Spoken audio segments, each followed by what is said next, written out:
Welcome to the deep dive.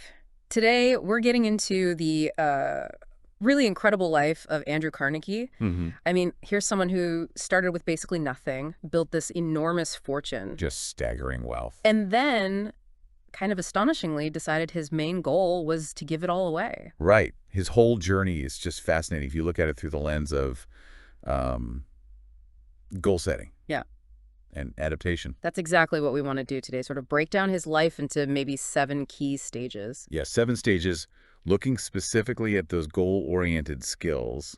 How did he define success at each point, and how did he, relentlessly pursue it? And we should probably mention his story isn't, let's say, entirely straightforward. There are controversies. Oh, absolutely. Things like the homestead strike are a really significant part of his legacy.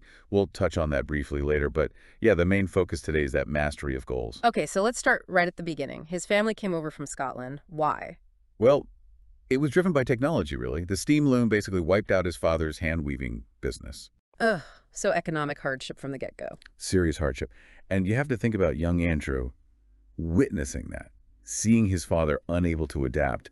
That clearly left a huge impression. So his first goal wasn't some grand vision, it was survival. Absolutely. It was about securing the family, escaping that feeling of dependence, of poverty. And he didn't just hope for it. He set a really concrete target. Which was? Earn $300 a year. That works out to, what, $25 a month? Hmm. For a young boy, that's a remarkably specific financial goal.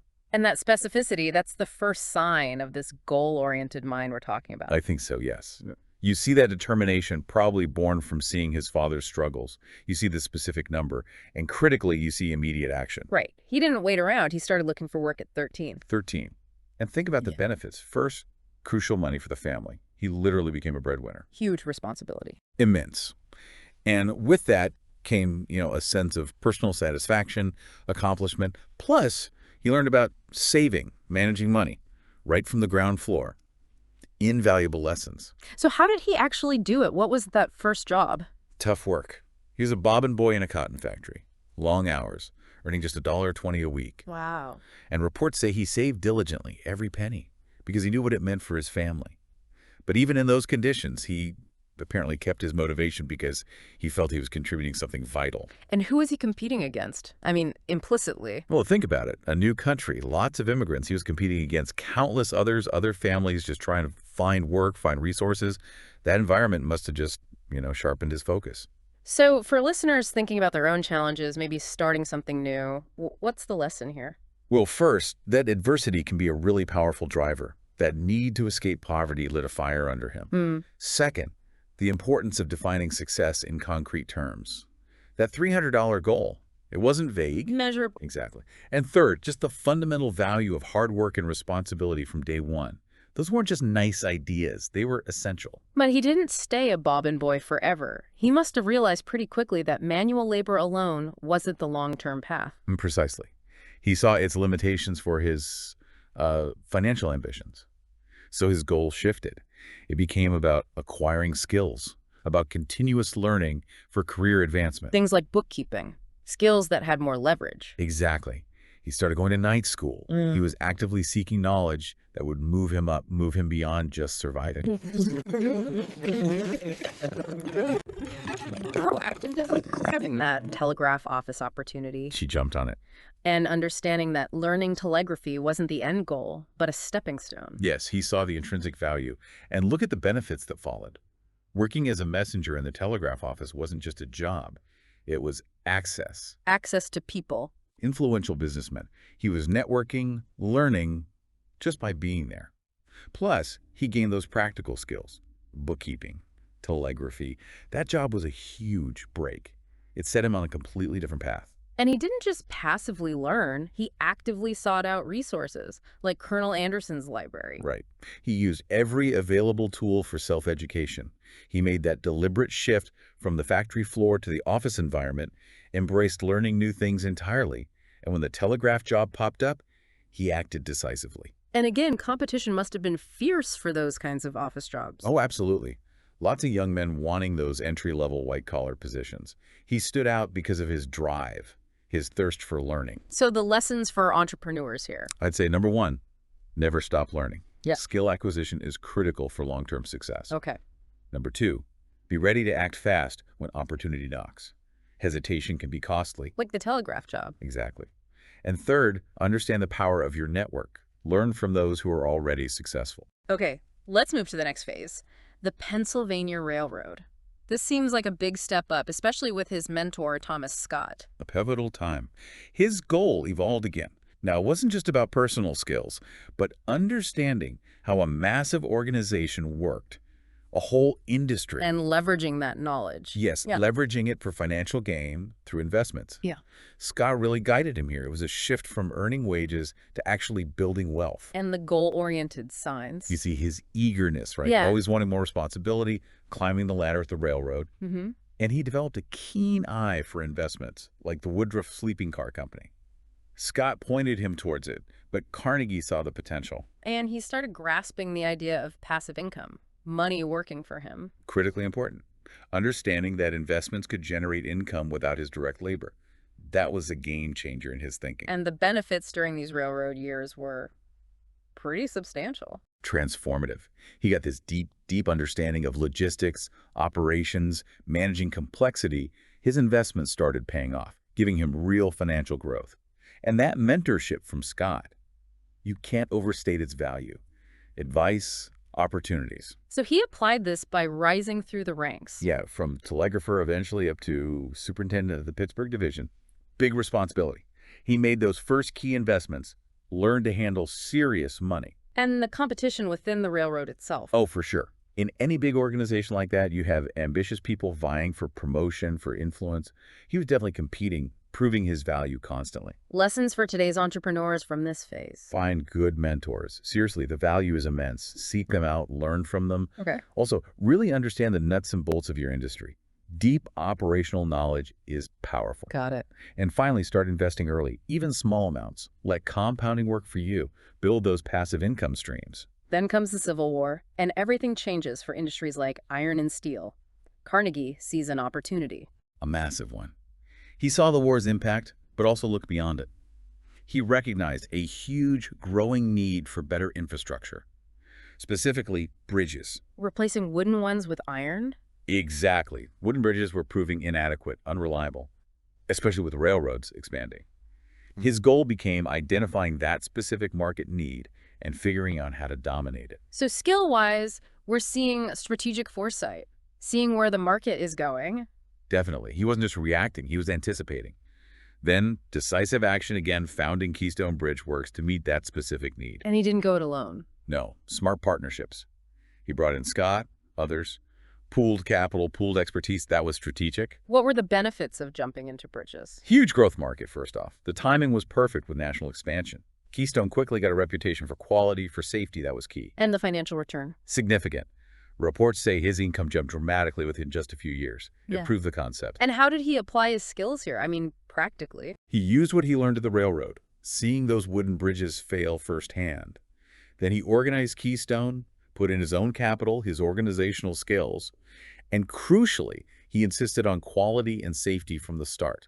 That was their differentiator. Who were the competitors then? The old wooden bridge guys? Them, yes.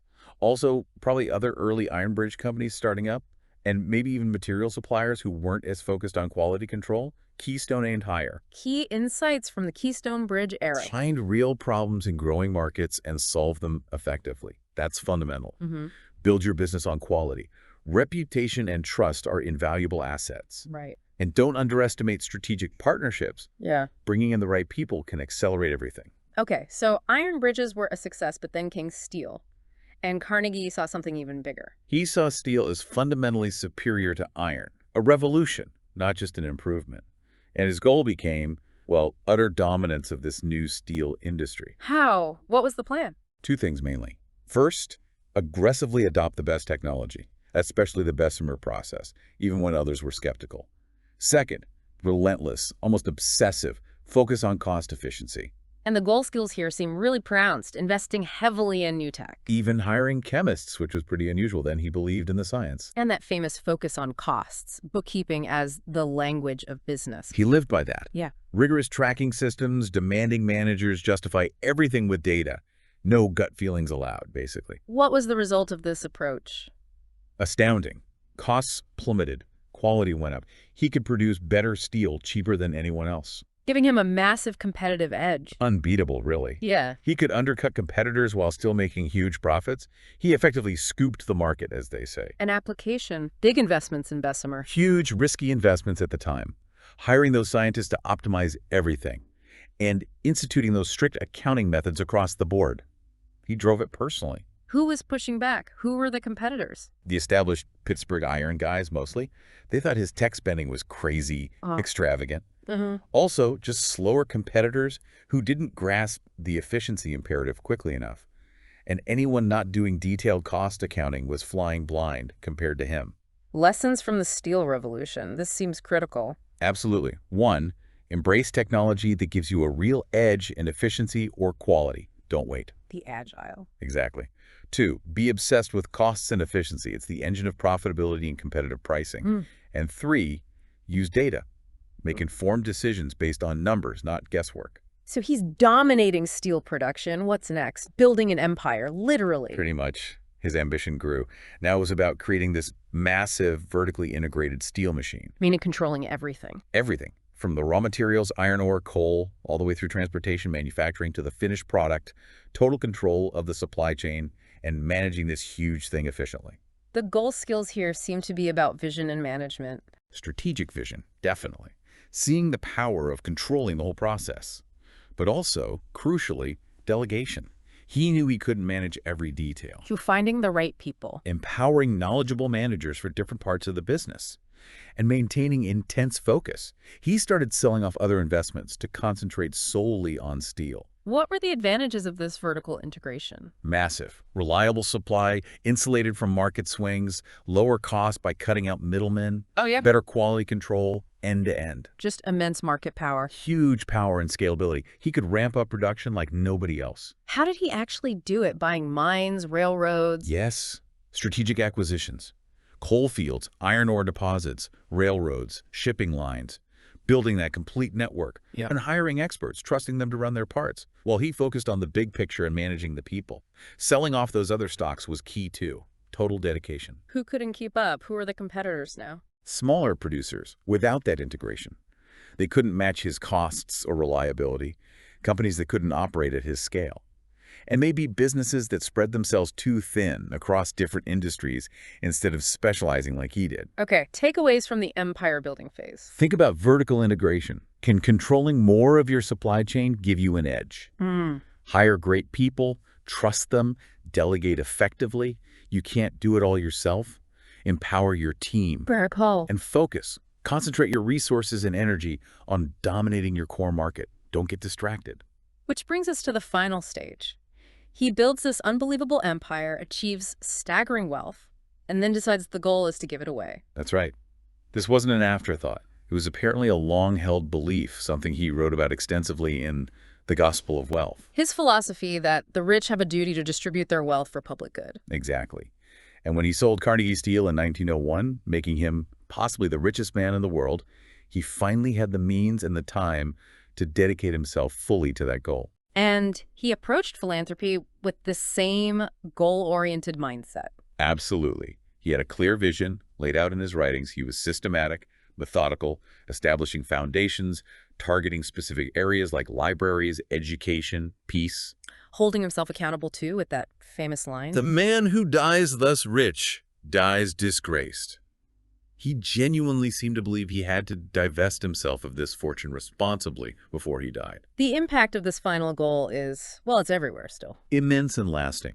Thousands of public libraries, Carnegie Mellon University, various foundations still doing important work. Setting a precedent for philanthropy, too. Hugely influential. People like Bill Gates cite him as an inspiration. And you have to assume, on a personal level, it brought him a profound sense of fulfillment, achieving that ultimate stated purpose. How did he apply his skills here, writing the Gospel of Wealth? Spreading the philosophy, correcting the money strategically, libraries, universities, things he believed would elevate society. Creating foundations with clear missions, applying his business sense to charity. Who are the competitors or obstacles in this phase? Less direct competition, maybe. Yeah. Critics, certainly. People who questioned how the wealth was made in the first place, or his labor practices linking back to homestead. Right. Maybe other wealthy people who didn't share his philosophy of giving it all away during their lifetime. Yeah. And just the sheer difficulty of achieving some goals, like world peace noble, but incredibly complex. So the final lessons from Carnegie, the philanthropist. Define a purpose beyond just making money. Think about your legacy, the impact you want to have.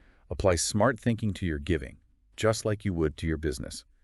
Be strategic to maximize impact. Makes sense. And consider that idea of giving while you live, actively directing your resources during your lifetime. It's a powerful concept. So looking back at the whole arc, poverty to plutocrat to philanthropist, it really is an extraordinary story of goals being set, pursued, and evolving. It truly is a powerful demonstration of how clear, focused goals, combined with that relentless drive and adaptability, can lead to remarkable things in, well, completely different arenas. The core takeaway really seems to be the power of those goal-oriented skills themselves for navigating challenges, seizing opportunities. Absolutely. That ability to define what you want, figure out how to get there, and just keep pushing, it's fundamental.